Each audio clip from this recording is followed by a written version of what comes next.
Alright, got a little bit more progress. We were starting to chop the top. So we got the front windshield mount here removed.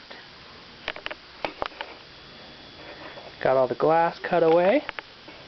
Just used a Sawzall.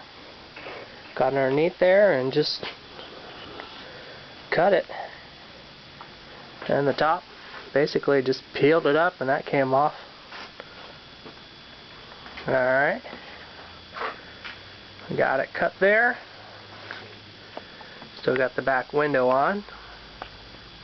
But I figure I'll chop the top all the way across. Get it right up here. Go all the way across.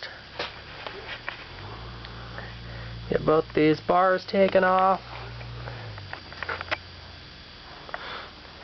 Get that one taken off. Get this top off.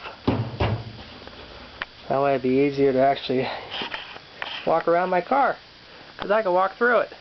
Alright.